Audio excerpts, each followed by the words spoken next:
Just Cause. Do you think anybody noticed how much more respectful? Hey, I listen. All I gotta say is this, man. You're dignified today. Yeah, I seem very dignified white man. Hold on, excuse me. Yeah, I'm covered in fur. Look great, man. I'm glad that you came here to get some respect today, man. I forgot about it. I should have worn my damn blazer. I know. Why are you wearing a blazer, man? Because I'm taking a page from the Book of Strand, following Tom Strand's lead, man. But you tied your shoes, I noticed. I do have a little mud on them. Just a little bit of mud from the trail, you know. Good old Colorado. Straight Colorado. This guy, man. Anyway, hey, that was a good touch, man. I like it. I haven't worn it in a while. Is that going to be a thing, or? I don't know. Maybe we should do the red hoodie. Was kind of a staple for a while. Maybe I'll do the red hoodie underneath the blazer. That's the. Hey, we did say we're going to turn. I don't know what the word term is. Are we going to turn metrosexual, or are we going to become metrosexual? Well, you decided that. No, we did, dude. Oh, yeah, that's true. I guess I got in on that, too. Yeah, you got to line your beard up and shit. Yeah. And get your fingernails done. Yeah. But it's already in the year. It's January. We got to get started on that. At least a plan. Yeah, we need hats. We need some cool hats. Yeah, so if anybody wants to send us some hats. Your hat got to match your shoes, dog. Yeah, definitely. Yeah, man. So anyway. So who do we got here today? Mischa Smith for State House District 17. All right. Has the high speed qualifying label there. So guys, it's official. It's real. It's really happening. We got a real one. Yeah, we do. So anyway, we've stepped up from city council. We did. This is the highest seat that we've had a person on the show. Candidate. What's the word? The highest seat that we've had a candidate on for an interview. Yeah, that makes sense. I'm really excited. Although all those seats are important, I'm very excited. Yes. Equally important. Heck yeah. At a perfect time, too. At a time that is really, really needed. And we really appreciate you stepping up and answering the call. Thank you. Being our first one for this level. No pressure. We'll see. No pressure. There's never any pressure on the old Just Cause. Yeah. So you're running for HD 17. All right, and so we'll just get into it. Why are you running? So, foundationally, my family raised me to have an opinion and to have a voice. And they said I had to be an educated woman with opinions. And so that kind of spiraled out for my family. I don't think they thought it was going to catch like fire like it did. And so it started when I was 12, and I demanded that I go work in my community. And I started working at Memorial Park. And then I started working at Hillside, and I spent my summers demanding that I be allowed to work and not understanding why I couldn't give back to my community. And then at about 17, Barack Obama announces that he's running. And I'm jazzed. I'm so excited, right? And so I'm like, all right, Mom, I'm going to go start doing some stuff for this guy, Barack Obama. She's like, politics? I said, that's what you raised me to do. They're like, what is this monster we created? Have a voice, have an opinion. I do. So I go start knocking doors. I'm talking to all of my neighbors, and I fall back in love with Colorado Springs. I fall back in love with this community because I'm meeting people at the door in this like closeted Democratic area that are so jazzed about Barack Obama. Yeah. And they're telling me all of the things that I feel, right? And so that's why I'm running. I'm running because now it's my turn to have some representation, to give back to my community, and to be a voice that people can relate to. Indeed. Right. Indeed. Well, I appreciate it. So you're from here? I'm from here. Did you go to school, high school and all? I did. I graduated from Whitetail High School. Oh, okay. All right. Okay. All right. I went to Harrison. I guess there's really not a real rivalry there. Y'all all right. You know what I'm saying? Y'all all right. It's okay. I would say, like, go Glads, because, like, we're doing it, but that's okay. Like, it's fine. It's good. They're cool. But, today, actually, guys, don't forget, man, that Harrison and Sierra got their alumni game today at 4 o'clock, so we're going to be over there. Wait, the alumni game? The alumni play against each other? Yeah. Like I think it's dudes? alumni. Actually, now that you say that, I don't know who's playing. I don't know. I know it's not the kids. It's like something going on there. Hilarious. But, it's at 4 o'clock. You guys don't do that kind of stuff, We did, we have, so I cheered for 8 years. I know that's confusing and, like, hard to believe. But I did that for 8 years. That was also part of giving back to the community. Right. Cheerleading was really important, okay? Yeah. And it also got me out of gym class, so, like, that was equally important, okay? So I cheered for 8 years, and we have an alumni game, too, that I'm hoping to cheer at this year. Oh, who do you guys play against? Probably Mesa. Somebody like a rival thing. Yeah. It's got to be a thing. Indeed. Well, that's good. That'll be fun. Yeah. Hey, John, you got some questions for her, man? No, I was just thinking of like I don't have like a home high school. Like, I feel left out all the time when you guys here. Yeah, I know. Did you go to school, John? What? Just in general, at all? This guy's a doctor, man. This guy's about to be a PhD. Eventually, one day, I'm sure it'll happen. This guy's smart as fuck. So, yeah, what perspectives do you think you bring that are unique and different than other candidates, for example? Well, I'm Native, so I understand our perspective a little bit deeper than other candidates. That's the first thing. I'm also a daughter of 2 vets, so the military and veterans are deeply important to me. I also feel like I've spent a lot of time in the political operative field, which is like sounds gross, but it's helping. It sounds so gross, I know. But it's like helping people that I believe in will do the right thing for our community, right? And so as I spent time there, I've seen how the sausage gets made. I've made a lot of friends, and I'm ready to go to work on day one.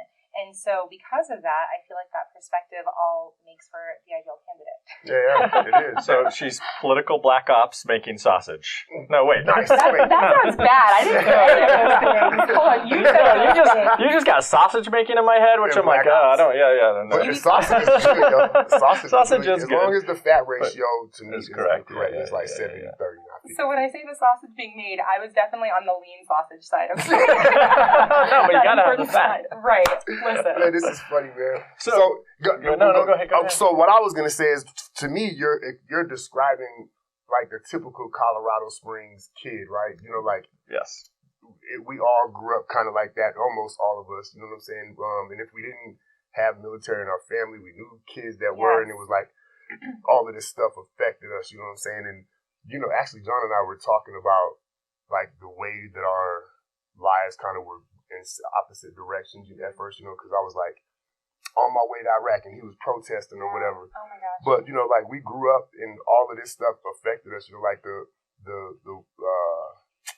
war in Kuwait or whatever. You know, like all of these things were kind of significant to all of us in the city or whatever. So, I think you're you probably do have a pretty good thumb on the community and understand what's happening there. And so did you stay in the Springs the whole time, or did you move around, or have you been here the whole time? So I only moved in 2016 when I went to go fight the good fight for Hillary Clinton. That was the first time I'd ever left Colorado Springs. I grew up here. I went to high school here. I went to UCCS. I am a Colorado girl. Oh, wow. Colorado Springs girl. All right. We're rare.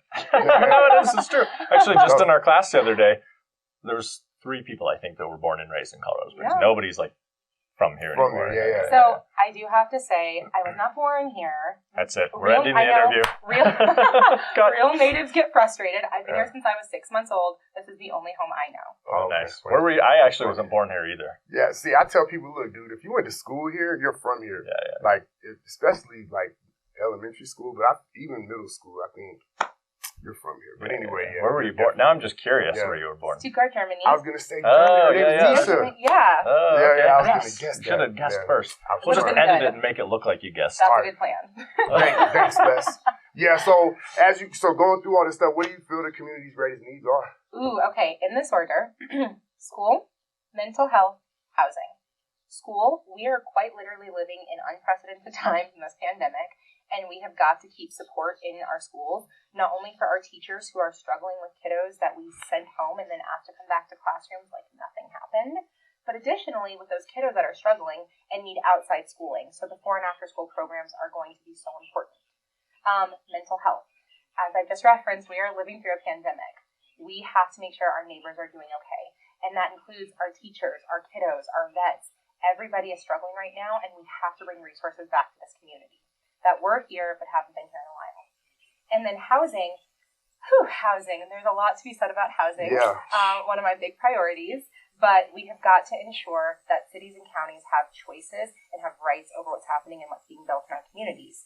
And additionally, that our unhoused neighbors have an opportunity to get off on the right foot. So how do you imagine doing that? So was it two election cycles ago, we were trying to increase taxes so that Colorado could have more funding for schools, right? And that went down pretty badly, right? So how, as a state legislator, how would you do that? Like, what do you, because Colorado is very low. I don't remember where exactly with funding, right? How do you imagine you're going to do that? Well, first, we have this great pandemic money that came in, right? It's already there. We're going to keep that going. And we're going to use that pandemic money to build out things that we haven't touched in a while, right? So those before and after programs to help get our teachers more funding. And I think in those two ways, we keep that funding there. It starts to make the argument of look at what we can do coming out of this pandemic. And then we go back and we fight for it again. So just continually bring it up as a 100%. fight. I'm relentless. Yeah. 100%. So the mental health part of it, because I'm thinking like, man, it's hard as hell to find a therapist. It's like crazy hard. I mean, I guess you can find a therapist, easily, but finding your therapist is really hard. And paying for it. Yeah. And paying for it and getting all that done. So with that being like one of your two top priorities, how do we address that issue, and how do you plan on doing that at the state legislature? I want to make incentives for our area, right? We have a huge vet population. We have a huge Army population. I want to make incentives. I want people to want to come work here. And we can do that in a lot of different ways. We can offer stipends. There was funding that we had back in 2008 that we lost in the recession that was for this. We're going to bring that funding back. And once we bring it back, we make ourselves more marketable to folks that are doing this. We can also start that at like a high school level of telling students, hey, this is a place where there's a void. Go fill that void, and let's talk about what that looks like for your community. Okay. So incentives, basically, is what you're thinking. Yeah. And what about affordable housing? So you said letting municipalities basically have control over housing, right? What does that mean? So when I hear that, I think about those people in Mountain Shadows who freaked out that some apartments were going to be built near their homes. So, like, what exactly does that mean to you? So here's where it gets a little sticky. In 2000, the Colorado Supreme Court made a Telluride rule where basically anything that was inclusionary zoning was against state law because it is, I'm missing the term right now. Rent control. It's rent control. Thank you. It's rent control, and that's against the law. So what they've done is really tried to tie hands. We can help with that, right? There's already legislation happening at the Capitol that my future colleagues are already doing. And so part of that is making sure that we are turning hotels and unused apartments into housing for our unhoused neighbors, right? And then additionally, backing every single bill that gives the cities and the municipalities the rights to make their own decisions. So that's what it is. We just continuously back those, and we have the votes. We can do that. We just got to keep those numbers. And then we operate outside of this law, right? We're still abiding by the law, but now we're giving more power to the people who need it. Right. Well, so last legislative session, they did do a Telluride rule workaround in the legislature, right? So what more do you think they can do for that? And I'm still doing research on that, but there's a lot of bills that are coming up. And like I said, the biggest bill right now that I'm following is this turning of hotels and apartments into affordable housing. We can keep doing that. There's a lot of places in Colorado that we can reinvest in and use what we already have. So it's building up the infrastructure that we have and just being in tune with those bills. Right. So is it just funding coming from the state to help with that, or are there other sort of regulations or rules that prohibit that? And again, I have to do more research on all of the rules that prohibit, but we are operating with a very limited space with that Telluride passing. Mm-hmm. And so obviously, we have to appeal that. But I can't do that today. What I can do today is look at these bills and see what I can do, which is expand that access. Sounds good. Yeah, it does. So, have you had an elected seat before? I have not. You haven't? Okay. I thought there's somebody, I didn't know if you did or not. I just wanted to clear it up. So, it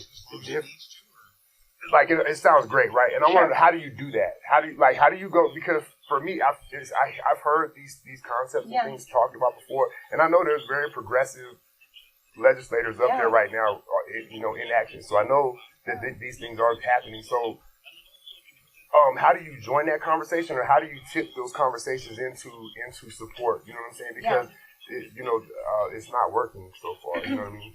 That's a really valid point. And I think the first thing to what you're saying is no one has the right solution, right? As a country, we're all looking for the right solution. We're all doing research. And that's the important first step, is that we know there's a problem. We've admitted there's a problem. And now we're looking at it. When I get to legislation, what I'm going to do is, I have a lot of friends there already. I have a lot of people I've already worked with already that I'm going to go and I'm going to talk with, and I'm going to say, what are we doing to work on this? And then I'm going to add my own input. And part of it is really making friends and getting people excited to vote with you. Mm-hmm. And I think for a really long time, everyone was operating as an island. And I think COVID made that worse, right? We have got to get back to the Capitol. We've got to get back in each other's good graces and work for our people. And I think that's part of it. Work for our communities. Yeah. Yeah. Do you see that as a difficult? So 17 is like, it's the south side, right? I don't know the exact boundaries. Yeah, where it is. Where are the boundaries? Yeah, where are the boundaries of 17? Do you know the? You don't have to know the exact street I've level, but like generally, right. So we now this part right there. well, and like we got some new spaces. So I'm staring at the map. We've got a little chunk of security, like right down by 85, 87. Then we come up. We go right to like Cheyenne Meadows. Then we come up, and then we go right by Janitel Road, right? Okay. Then we come up to Citadel. We go a little bit more north toward like Galley Murray area. Then we cut down basically right from Powers over, and then we stop at Melton E. Proby. Oh, okay. Yeah. But we could probably pull that up, right, Les? We could probably put a map of HD 17 up, I would imagine. That's right. Through editing magic. Sure, exactly. John. Thanks. Magic. Yeah. Yeah, so that's the whole south side, right? Yeah. So how do you imagine yourself working with other people from, like, other representatives from Colorado Springs? Because obviously, like, they don't like us. Yeah. Okay. Like Northern Colorado Springs. Well, maybe they don't. I don't know. Maybe. Well, I have no idea. we die 16 years faster than them. Yeah, exactly. So maybe it's not they don't like us. Maybe it's that we're not a concern of theirs. I have one really, really good skill, and that is making friends, right? It's what I've done in my political fields in every job I've had. I go and I make friends and I talk to people and I find common ground. And so a lot of times in my roles, they'd be like, we have this problem. Who are we going to send? Let's send Mischa. And what I'm really, really good at is talking to people and being honest and saying, where are we going to compromise? And not in the juvenile sense of compromise where we're both going to win, but like I'm willing to lose a lot to get the things that my community needs. You personally? Yeah. Absolutely. Okay, I'll put it all on the line. But also, I'll make compromise to get what we need. And so I think it's that conversation of like being available, being around, making friends, making good relations. And I'm really good at that. Yeah. Hell yeah. That's what I was getting at, by the way, when I asked if you had a elected position before. Like, because I didn't know what have you done before? Can we add? What have you done before? Okay, I like that. What have you done for us lately? And I asked you because, I think it's important to, like, your experience in going to make friends and going forward with initiative and stuff, like, having that ability to communicate. So that's kind of what I was trying to get to. Yeah, okay, well, okay. Beyond making sausage. We're already past the making sausage. You don't want me to go back there? We're good there. I didn't say Black Ops. Y'all said Black Ops, okay? I didn't say that. I said sausage. Okay, so I've been in politics for 10 years, okay? Okay. And it's been in a bunch of different capacities. My first time was working with Barack Obama, and that was as a volunteer, and I fell in love with political organizing. I fell in love with it because it was talking to your neighbors, right? So then I went and I worked for Hillary Clinton in 2016, and I was an organizer. And the Democratic Party does a really terrible thing where they find talent and they say, you're so talented, we're going to send you away from home so that you have no life, right? Right. When you have no life, all your life is what you're doing. So I went and did that in 2016. I dragged my broken heart home, right, because Donald Trump has somehow won an election. I don't want to go there. And then I came home and I worked in long-term Medicaid. And that was debilitating under Donald Trump because I'm talking to people every day who are saying, I'm going to lose my resources and when will I know? How will I know what's going to happen? And I have no answers. I'm watching the news with them in real time, just praying that today is not the day and that I can get you more resources, right? Right. So I got out of that. I went and I ran a small business for a little while and I saw how that looked. And I was like, there's a lot of struggle here for people who want to have small businesses and give back to their community. And so then I get a call from a friend and he's like, hey, I'm doing this work with this guy, Mayor Pete. Do you want to come play? And I'm like, I'm retired, okay? But I guess, like, if I get to go and I get to be with the people, I'll come play. I go see Mayor Pete, and I don't say this lightly, Mayor Pete had Obama-style swag. I don't care what anybody says. He was the only one. And I fell in love with him. I'm like, this is great. He's like from our generation. This is exciting. He's also a diverse candidate, and I fell in love with what he was saying. He was so smart, right? So I get out of retirement and I go work for him for 13 months doing Advance, which is making friends, making events, getting people excited about politics, which is really my passion. And then I come back home because Corona happens and we have dropped out of the race. And I get another call and my friend's like, hey, do you want to come work for HIC? And I'm like, I've never worked at home, and John Hickenlooper's like a Colorado dynasty. Like, yeah, I want to go work for John Hickenlooper. And so I was his deputy political director. Again, making friends, political director, right? And so that was me working with other elected officials and getting them excited about what we were doing and hearing what they were doing and bringing that back to John. And then John goes, we flipped a Senate seat. And then after, just important to note, after we flipped our Senate seat, the only one in the general, then he needed a scheduler. And so I went with him, and I was our Colorado state scheduler. And I also got to do El Paso County outreach, which was really exciting for me. I need a scheduler, too. Yeah, you do. I need a scheduler, yo. Schedulers are angels. Not speaking from myself only. Schedulers are angels, and they deserve a different place in this world. They're I so agree. Special. I would treat my scheduler so great. You think that until you're like John Hickenlooper and like passing out your phone number to people and like, oh, someone's gonna call you today for an event, and you're like, which one?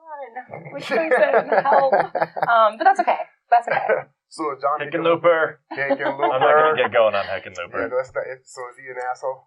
No. I'm bullshitting. I'm like, oh my God. No. Let's skip this next one and go to number 5, can we?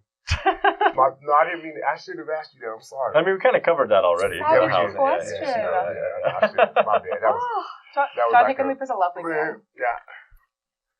So, how do you think the state legislature can help with the affordable housing crisis? We just talked about that. Oh, my bad. I was just trying to get it moving. Get it moving. Get off instead of talking about Hickenlooper. Yeah. How do you? Okay, go ahead, Don. Well, let's see here. I'm sorry, guys. I'm listening. Well, so this has been a thing. We passed HD's. What was the police violence bill? The accountability. The accountability bill. But there are like carve-outs for certain people. Like, what do you think the state legislature can do to continue that? Yeah. Like, do you think the state legislature does need to continue dealing with police 100%, violence? 100%. I'm so proud of that bill that passed, right? Because it was the first time in the entire country that we've held police accountable, right? Yeah. So you can sue an officer for police brutality. You can, it requires the camera. That's incredible, right? That footage. And it's done a lot of great enhancements. Excuse me. That being said, the work is never done there, right? We have a systemic issue with how we train police officers to deal with Black and brown communities. And part of that is that we're not in the room when they're training, right? Right. And so if we're not in that room, they're never going to know how to work with our communities, and it's always going to be not equitable. And that's unacceptable. So part of what we have to do at state legislature is continue to hold them accountable, and then to give individual communities more rights in the training. Like, you have to have a voice in that room of, this is how you talk to somebody from this community. You don't get to come in here with your little badge and like, that's how this works. Okay. Even if it's a big badge, I guess. Big badge, little badge, doesn't matter the size. Yeah, either way, Nick skis you out of here. I can't wait. Act right. Do you think that prison guards should be included in that? Yeah, absolutely. We need... My bad, go ahead. No, go ahead. How do you do that? I think that's part of what we do at state legislature, right? We write bills that make this more overarching, that hold more people accountable, not less, right? If we're going to be held accountable for being citizens, they also need to be held accountable. Yeah. Because I know, Leslie Herrick and yeah, they're dope. And, Tony Exum, like, Elder went after them personally. You know what I'm saying? Like, he was like, he fought that in the unions, the police unions and stuff like that. So, are we safe from that stuff or not? Are we safe from the police's backlash from, because they want that to overturn it. Yeah. They're picking at it as we speak, and building up, just like the same way that they do with the school district wars and stuff. They're finding ways and building up pressure to break this stuff down. So, like, are we safe from that or no? Local elections are so important. They are so important. They are so important. You have to continue to vote for people who are going to keep these things in place, right? Yeah. And so I am somebody that would do that. So for HG 17, I'm never going to stop that fight, right? Yeah. Because it's important to me. Police brutality is a real issue in our community, and it has to stop. Word.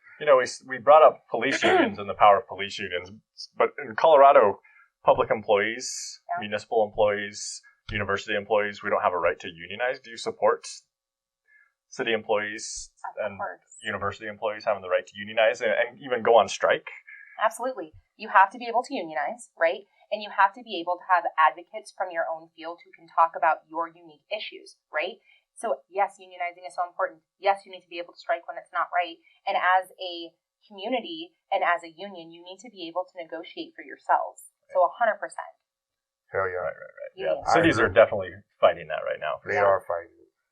Outwardly too, right? Yeah. I didn't read my next question. Our giant ask questions. Yeah, I know all of them, right? Okay, so do you believe that the state legislature has a role in the fights that's happening in the school boards right now regarding the mass and CRT? And if so, what are they? Okay. That's a really tricky question. Yeah. And good job. Don't do that. No, we're in this together, guys. That's a really tricky question. Fundamentally, I have to support what my community votes for, right? So these are elected officials. So I have to go in with good faith beliefs that these people are going to enact the beliefs of my community. That being said, as a legislator, I have a moral obligation to communities and to making sure that kiddos are in the best position possible. That includes factual history, that includes physical safety. And so part of my job as a representative is to always advocate and to always be on the side of these progressive candidates that are going to enact what we want as a community. That's the first and foremost thing. To go out and how can I help you get elected, right? And then once you're elected, to make sure that I'm following you and that you are doing what this community wants. And if you're not, to hold you accountable and to say, what's going on here? Why are you not enacting what this community wants? And to always bring that to the forefront. Indeed.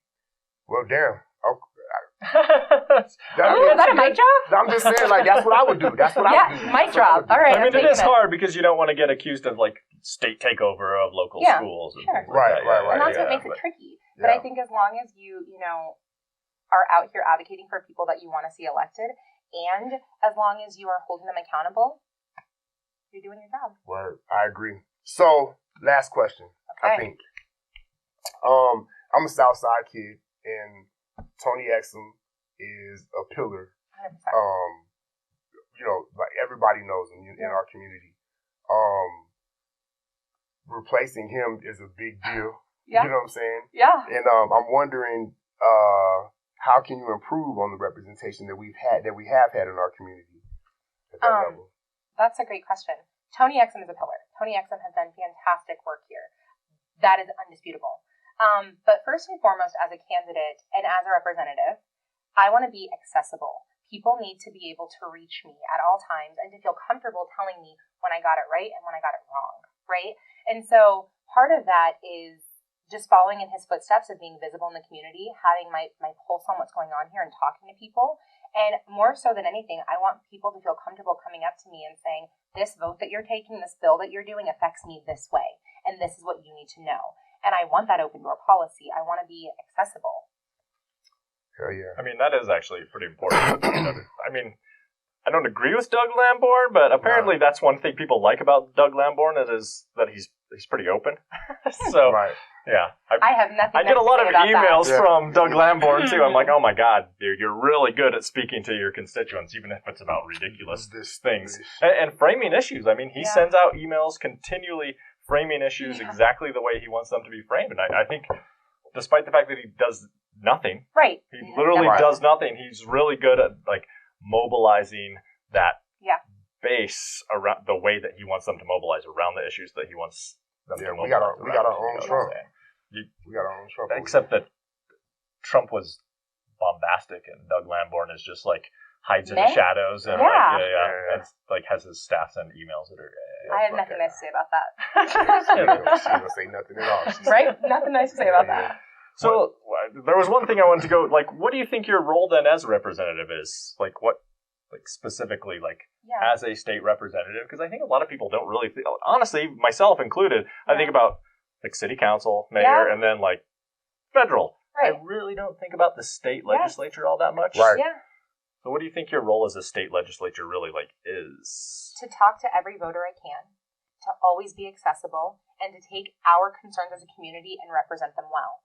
One of my biggest pet peeves in politics is that politicians forget they work for the people, right? And this is my job. So if I need a performance review while I'm in Walmart, I want my performance review while I'm in Walmart, right? People need to be able to talk to me.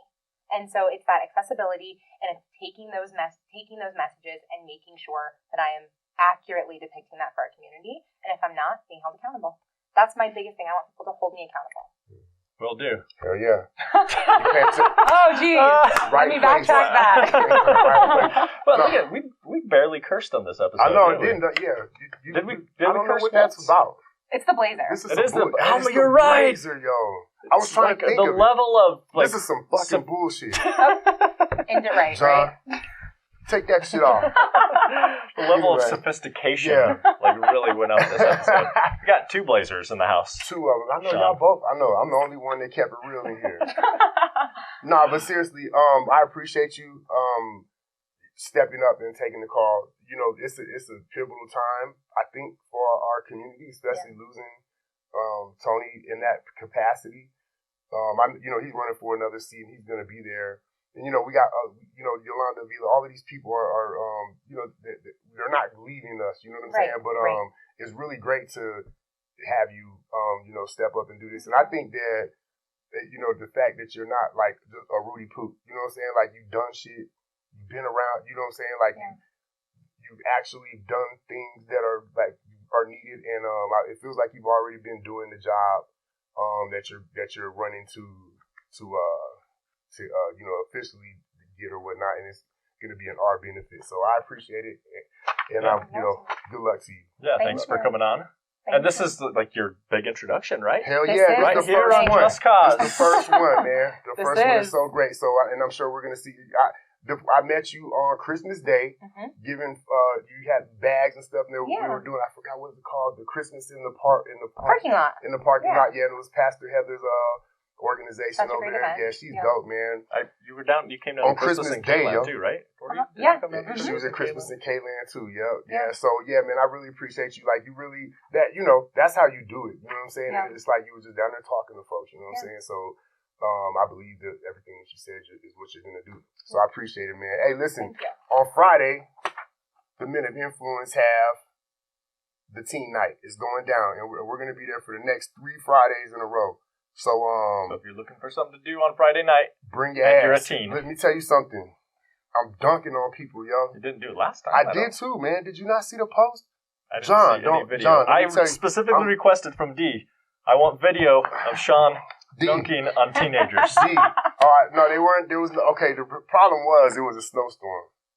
So there really wasn't that many teenagers there. I don't recall any snowstorms recently. I've been looking for snow. Yeah. It was a snowstorm, man. No, sure. You know what? I'm going to dress up as a teenager, go like on my knees, get on my knees, and you can go like all right, dunk on me. I'm dunking on kids. Listen, I did dunk on a kid, man.